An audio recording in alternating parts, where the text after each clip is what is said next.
पुष्प प्रदर्शनी की शुरुआत शनिवार को लक्ष्मेश्वर पब्लिक लाइब्रेरी में आईजी पंकज दराद, मेयर बैजयंती देवी खेरिया और हायाघाट विधायक अमरनाथ गामी के द्वारा शुभारंभ दीप जलाकर किया गया। इस 27वीं पुष्प प्रदर्शनी में अंकुर नामक पुस्तक का भी लोकार्पण किया गया। DAV public school consolation prize goes to Ankita Bharti. जुड़े और जुड़ी हुई है तो उनको मंच पर लाने का प्रयास करते हैं। अरस्तु ने एक बार कहा था कि educating the mind without educating the heart is no education. हम लोग सिर्फ पर्यावरण को बचाओ, धरती को बचाओ, जल के स्तर को ऊंचा करो। वहीं इस पुष्प प्रदर्शनी में बच्चों के द्वारा जो गमले की सजावट की गई, उन बच्चों को सर्टिफिकेट देकर सम्मानित किया गया। उस कार्यक्रम की सफलता के कारण ही आपका उत्साह बढ़ता गया होगा। आज इस मुकाम पर पहुंचा है जब आप पहले किसी छोटा सा हॉल में इस कार्यक्रम का शुरुआत किए थे। आज बड़ा फील्ड में इस तरह का आयोजन करके आप इस बार 10,000 से अधिक पौधों को इस प्रदर्शनी में रखे गए हैं, जो लोगों को अपने और आकर्षित कर रहे हैं। सम है शायद इससे अच्छा फ्लावर शो के लिए इससे अच्छा दिन नहीं हो सकता था। तो उन सभी आयोजकों को धन्यवाद कहता हूं और मैं पर्सनली बहुत दिल से इनको धन्यवाद कहता हूं कि उन्होंने मुझे इस कार्यक्रम में आने का मौका दिया। और मैं बता नहीं सकता हूं कि जो फ्लावर्स मैंने देखे, जो वैरायटी देखे, अलग अलग किस्म के, अलग अलग तरह के, एक साथ मैंने कभी नहीं देखा था। और बहुत सारे ऐसे वैरायटीज थे, बहुत सारे ऐसे थे प्लांट्स और फ्लावर्स जो कि पहली बार देख रहा हूँ। और उसके लिए मैं बहुत धन्यवाद कहता हूँ कि आप लोगों ने मुझे मौका दिया। खासकर ये 2 दिन लोगों के लिए सेल्फी पॉइंट बन गया, जहां सभी फोटो खिंचवाते नजर आए। के माध्यम से हम लोग जो है लोगों को जागृत भी करते हैं। और पुष्प प्रदर्शनी तो हमारा एक पुष्पों का जो है प्रदर्शनी तो है ही, साथ ही लोगों को जागरूक करते हैं कि लोग पर्यावरण के प्रति जागरूक हों। हम लोग का एक संदेश रहता है कि लोग ज़्यादा से ज़्यादा लोग जो है पर्यावरण के प्रति जागरूक होकर पेड़ पौधे लगाएं। आज के जो समय है उसमें लोग पेड़ पौधे बहुत ज़्यादा प्रजाति आती है फूलों की, और मतलब फलदार और फिर जो पत्तेदार पौधे होते हैं उनकी, इसको हम 28 कैटेगरी में बांटते हैं यहाँ पे। और फिर उसका सब कैटेगरी किया जाता है। पौधों को देखा जाता है कि किस तरीके से उसको ग्रो अप किया गया है, किस तरीके से उसका कटिंग किया गया है। यदि कोई बंच वाला है तो बंचिंग कैसे किया गया है, ये सब आधार होता है प्रतियोगिता में। इस पुष्प प्रदर्शनी में दूर दूर से आए कई लोग शामिल होते हैं और इसमें आकर इस पुष्प प्रदर्शनी का आनंद लेते हैं।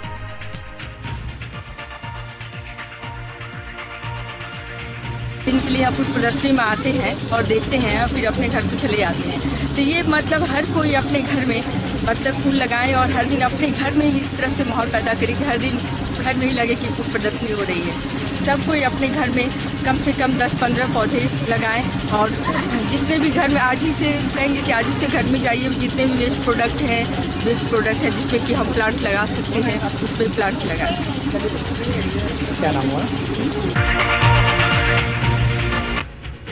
वहीं दूसरी तरफ इस पुष्प प्रदर्शनी में छात्राओं ने उपस्थित अतिथियों के भाषण को सुना और काफी कुछ सीखा। यहाँ पे दरभंगा से आई हूँ, मैं दरभंगा में रहती हूँ और यहाँ पे आके मुझे बहुत अच्छा लगा। और यहाँ पे मैंने इतने सारे प्रकार के फूल पौधे देखे तो मुझे भी इच्छा जाहिर हो रही है कि मैं भी अपने घर में तरह तरह के फूल लगाऊँ, ताकि इससे कुछ मुझे जानकारी मिले, सीख मिले। अलग ये लाइब्रेरी है, यहाँ पे पुष्प प्रदर्शनी मेला लगा हुआ है। ये हम लोग का ना जीवन में ना बहुत कुछ अनुभव मिल रहा है जो लाइफ में ये करना है। जैसे आजकल के ज़माना में ना ये हम लोग का पर्यावरण विलुप्त हो रहा है। वहीं शनिवार को नागेंद्र झा स्टेडियम में मिथिला विश्वविद्यालय दरभंगा और हेमचंद्र यादव विश्वविद्यालय दुर्ग छत्तीसगढ़ के बीच मैच खेला गया, जिसमें मिथिला विश्वविद्यालय ने 37.4 ओवर में 120 रन बनाए, जिसको जवाब देने के लिए दुर्ग विश्वविद्यालय मैदान पर उतरी थी।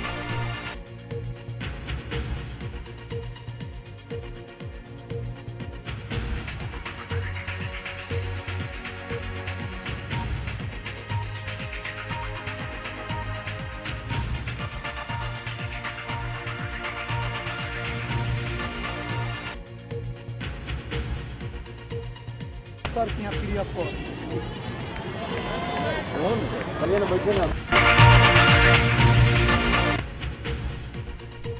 ललित नारायण मिथिला विश्वविद्यालय के द्वारा पूर्वी क्षेत्र अंतर विश्वविद्यालय महिला मैच का आयोजन 22 दिसंबर से चल रहा है, जिसका समापन रविवार को होगा।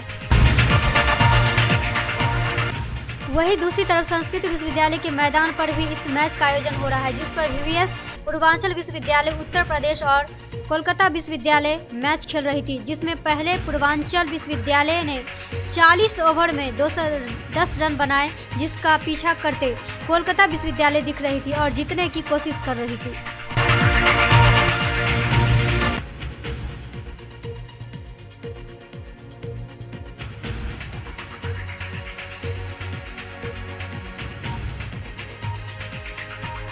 करता हूँ। हम लोग श्री जीर्ण माता परिवार दरभंगा के तत्वाधान में 2 दिवसीय जीर्ण महोत्सव का आयोजन 30 एवं 31 दिसंबर को शक्तिधाम मंदिर परिसर में करने जा रहे हैं। 2 दिन का कार्यक्रम में 30 तारीख को सुबह 7:30 बजे निशान शोभा यात्रा का आयोजन। शनिवार की सुबह 12 बजे दरभंगा से रसियाड़ी जा रही दरभंगा केसरी बस के चपेट में आने से एक 8 वर्षीय बच्चे की घटनास्थल पर हुई मौत।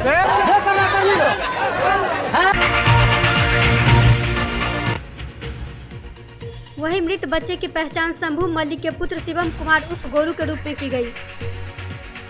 इस घटना को लेकर चकनी गांव के स्थानीय लोगों ने दरभंगा कुशेश्वर स्थान पथ को घंटों जाम रखा। वहीं दूसरी तरफ लोगों का गुस्सा देख 5 थाना के पुलिस मौके पर पहुंची और मामले की छानबीन कर रही। शनिवार को GRP के द्वारा दरभंगा जंक्शन पर 46 विदेशी शराब के साथ 2 शराब तस्करों को पकड़ा गया, वहीं जिसमें एक महिला कोसी देवी एवं दूसरा बाकरगंज हजमा चौराहा के रहने वाली विक्की पासवान, जिसे गंगा सागर ट्रेन से गिरफ्तार किया गया। तो वहीं दूसरी ओर कागजी कार्रवाई करते हुए दोनों को जेल भेज दिया गया। शनिवार को यातायात थाना की ओर से वाहन एवं हेलमेट चेकिंग अभियान चलाया गया, जिसमें यातायात थाना के अलावे बेता OP पर भी हेलमेट चेकिंग अभियान चलाए गए।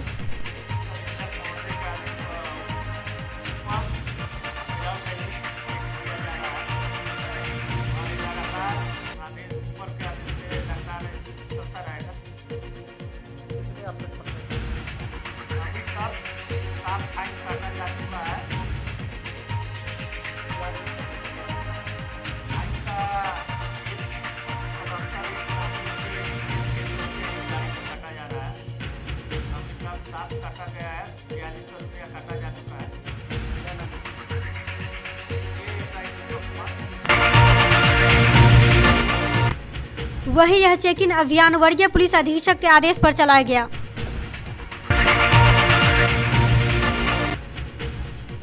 वहीं दूसरी तरफ बेता OP ने 4 और यातायात थाने ने 7 2 पहिया वाहनों को जो बिना हेलमेट के थे उन्हें पकड़कर चालान काटा गया।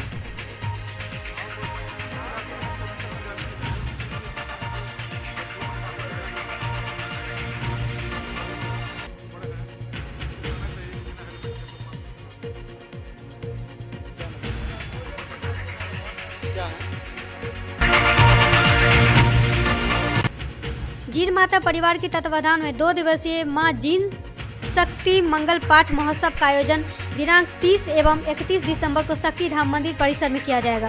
करने जा रहे हैं। 2 दिन का कार्यक्रम में 30 तारीख को सुबह 7:30 बजे निशान शोभा यात्रा का आयोजन किया जाएगा, जिसमें शक्तिधाम मंदिर से महिलाएं एवं पुरुष बहुत ज़्यादा मात्रा में, बहुत ज़्यादा संख्या में हाथ में जीर्ण माता का निशान लेकर शहर के विभिन्न मार्गों से होते हुए पुनः शक्तिधाम पहुंचकर माता के चरणों में निशान अर्पण करेंगे। 30 तारीख।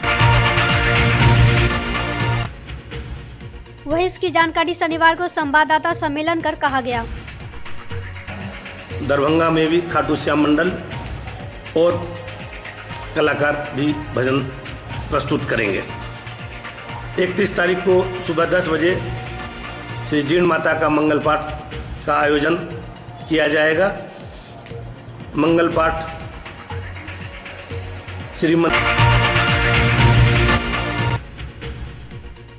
सम्मेलन को संबोधित करते हुए श्याम सुंदर शर्मा ने कहा कि यह जीन महोत्सव का दूसरा साल है, जिसमें 30 दिसंबर की सुबह निशान शोभा यात्रा निकाली जाएगी, जो विभिन्न मार्गों से होते हुए मंदिर पहुंचेगी। संध्या में भजन कीर्तन का आयोजन किया जाएगा। वहीं 31 दिसंबर को 10 बजे से मंगल पाठ का आयोजन किया जाएगा। स्वर्गवास हो गया था, तो उसके बाद में ये दोनों भाई बहन आपस में मिलजुल कर रहते थे। उनकी हर्ष की शादी हुई, भाई के हर्ष भैरव की शादी हुई, तो ये दोनों ननद भौजाई के अंदर में भाभी बोली। शनिवार को झंझारपुर अनुमंडल के अंदर ठाड़ी प्रखंड मुख्यालय पर आर पार की लड़ाई में फूका गया समाज कल्याण मंत्री कृष्ण नंदन वर्मा का पुतला। वहीं आंगनबाड़ी सेविका और सहायिका ने शनिवार को प्रखंड कार्यालय परिसर के निकट मुख्यमंत्री का पुतला दहन किया।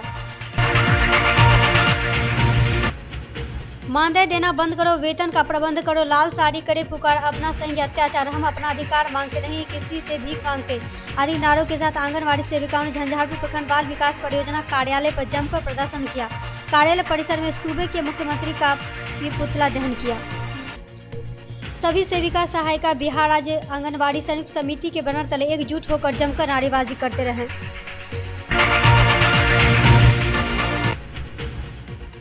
क्योटी प्रखंड मुख्यालय पर राजमिस्त्री मजदूर संघ ने अपने 11 सूत्रीय मांगों को लेकर शनिवार को धरना दिया और सरकार के खिलाफ जमकर नारेबाजी की।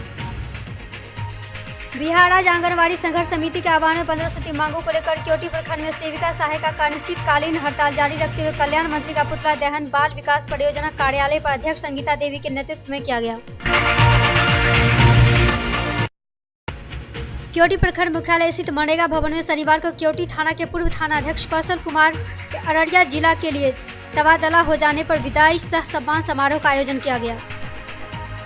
सीओ सह प्रभारी वीडियो अजीत कुमार झा की अध्यक्षता एवं शिक्षक प्रशांत कुमार झा के संचालन में आयोजित समारोह में सदर डीएसपी अनुज कुमार ने श्री कुमार के कार्यकालों की सराहना करते हुए उन्हें एक निष्ठावान अधिकारी बताया।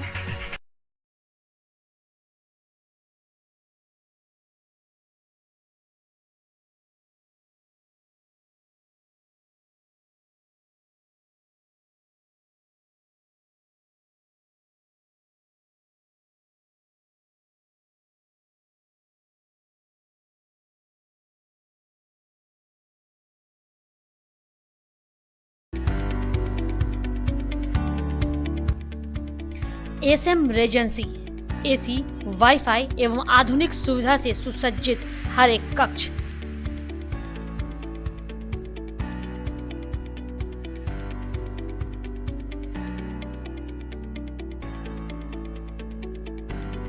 सौभाग्य विवाह भवन एवं मीटिंग हॉल, शादी विवाह में भवन के साथ संपूर्ण सुविधा। न्यू एवन रिटेलर्स, जहां किचन होल्ड सहित हर घरेलू सामान सस्ते दर पर गुणवत्ता के साथ उपलब्ध। रसराज स्वीट्स एंड बेकरी, स्वादिष्ट मिठाइयां सहित बेकरी के कई आइटम उपलब्ध।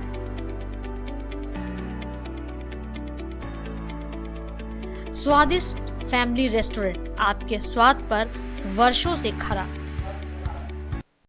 आपकी संतुष्टि हमारा विश्वास, अवश्य पधारें।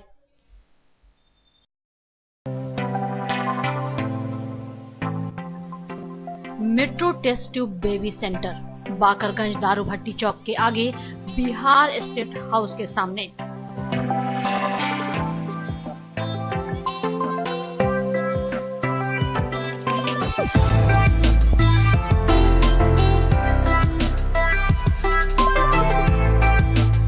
अब राजस्थान, दिल्ली, उदयपुर जाने की आवश्यकता नहीं। बिहार का पहला अत्याधुनिक IVF लैब दरभंगा में।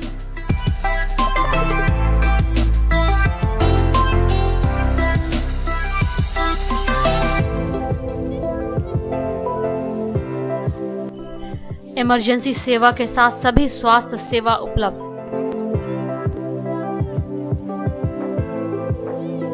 संपर्क करें metro test tube baby centre. Rose the medicity by doctor MK Shukla, Darbhanga के ग्रामीण से शहर तक का एक विश्वास। रोज द मेडिसिटी, इमरजेंसी, शिशु एवं सामान्य के साथ हर चिकित्सीय व्यवस्था। संपर्क करें Rose the Medicity, Digghi west, Bisartola, Darbhanga. Manners public school, Dilawarpur, Darbhanga. affiliated to CBSE of 10+2 new Delhi.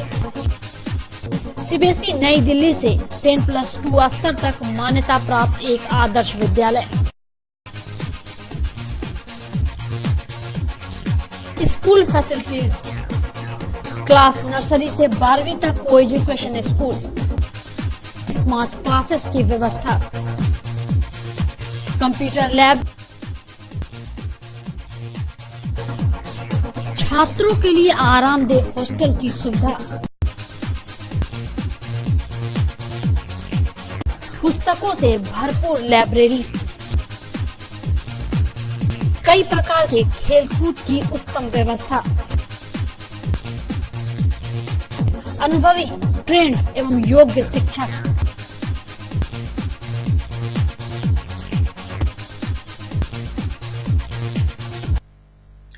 जल्द संपर्क करें manners public school, Dilawarpur, Darbhanga.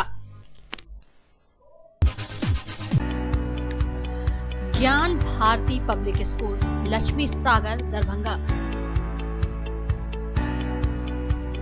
Mithilanchal का गौरव, श्रेष्ठ विद्यालयों में से एक।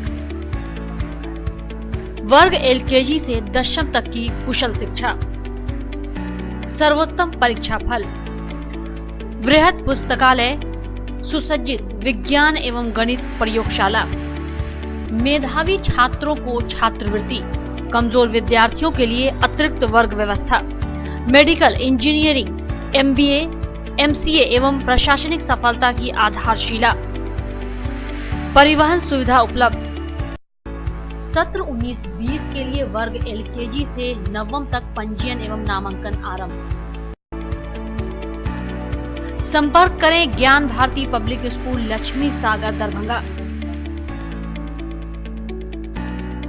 बिहार में किसानों के साथ हो रहे खिलवाड़, नौजवानों के साथ हो रहे खिलवाड़ और बढ़ता भ्रष्टाचार और चरम पर अपराध के खिलाफ आज जन अधिकार पार्टी पूरे बिहार के सभी जिला मुख्यालय पर एक दिवसीय उपवास कार्यक्रम रखा गया है। हम लोग सरकार को इस उपवास के माध्यम से ये सोई सरकार को, गूंगी बहरी सरकार को जगाना चाहते हैं, दिखाना चाहते हैं कि यहाँ किसान बेहाल है, नौजवान बेहाल है और यहाँ अपराध चरम पर है। अगर इस तरफ सरकार अगर ध्यान नहीं देती है, किसानों के अनाज का समर्थन जो उचित मूल्य नहीं देती है, नौजवानों को रोजगारी पर अगर नहीं ध्यान देती है और जो भ्रष्टाचार और जो अपराध अभी चहुओर मचा हुआ है, ये महाजंगल राज की तरफ जो इशारा कर रही है, अगर इसकी तरफ सरकार अब ध्यान नहीं देती है तो इससे बड़ा आंदोलन आगे के कार्यक्रम करके हम लोग की पार्टी ये सरकार को जगाने का काम करेगी। विभिन्न जन समस्याओं को लेकर आज जन अधिकार पार्टी लोकतांत्रिक का झंझारपुर संगठन इकाई की तरफ से अनुमंडल मुख्यालय पर एक दिवसीय उपवास का कार्यक्रम आयोजित किया गया है। अभी पूरे बिहार में जो भी जन समस्या है, लोगों की समस्या है, वो मुद्दा गौण है, समस्या गौण है और सभी राजनीतिक पार्टी और नेता राजनीतिक सत्ता के लिए आगे आने वाले चुनाव में कैसे सत्ता पर काबिज हो, ये किन प्रकार सारे अतिक्रमों में लगे हुए हैं और इसी बीच लोगों का मुद्दा गौण होते जा रहा है और राजनीतिक पार्टी का और विपक्ष का अपना अलग अलग मुद्दा उभर के आ रहा है। इसीलिए जन अधिकार पार्टी की तरफ से आम जन की समस्याओं को लेकर, खासकर किसानों का जो भी पूरे बिहार में सूखाग्रस्त घोषित है, झंझारपुर अनुमंडल में भी खास करके किसानों को सूखाग्रस्त घोषित होने के अलावे कई प्रखंडों में कोई अभी तक लाभ नहीं मिला। अभी नौजवानों का समस्या है, शिक्षा माफिया का समस्या है, स्वास्थ्य का समस्या है, शिक्षा का, स्वास्थ्य का और पूरे सरकारी महकमा में भ्रष्टाचार और मनमानी का बोलबाला है। कोई देखने वाला, पब्लिक को सुनने वाला नहीं है। सही काम के लिए भी लोगों को सरकारी कार्यालयों में दलाल के चंगुल में फंसना पड़ता है, रुपया देना पड़ता है। सबसे हम लोग का अभी मुख्य मांग है किसान की जो समस्या है उसका अभी तक बिहार सरकार सुनने के लिए तैयार नहीं है। आप अभी सामने के मुद्दा देख ली कि गेहूं का बुआई हो गया, पटवन होना है और अभी तक किसान का धान खरीद नहीं हुआ है। अब वो कहाँ से पैसे लाएंगे पटवन के लिए, खाद के लिए पैसा कहाँ से लाएंगे? तो ये तो किसान के साथ बहुत बड़ा छलाव हो रहा है बिहार में। सबसे मुख्य मुद्दा है अभी तक किसान की समस्या सुनने के लिए भी बिहार सरकार तैयार नहीं है। इधर बिहार में लगातार बिजनेसमैन का हत्या हो रहा है, एक भी इसमें गिरफ्तारी नहीं हो रहा है। माननीय मुख्यमंत्री जी सीट शेयरिंग में लगे हुए हैं, कभी दिल्ली तो कभी कहीं। अभी हम लोग को हाल ही में एक अखबार के माध्यम से पता लगा है कि बिहार की पुलिस की महानिर्देशक भी कह रहे हैं कि हमारे थाना प्रभारी नहीं सुन रहे हैं। तो अब आप लोग बताइए इस बिहार की क्या हल होगा? क्या हम लोग सुरक्षित हैं? क्या यहाँ की आम जनता सुरक्षित हैं? क्या यहाँ की किसान सुरक्षित हैं? अगर सुरक्षित नहीं है, यह जिम्मेदारी किसकी है? यह अपराध जो डेली हो रहा है, हत्या हो रहा है, लूट हो रहा है, बलात्कार हो रहा है, यह जिम्मेदारी किसकी है?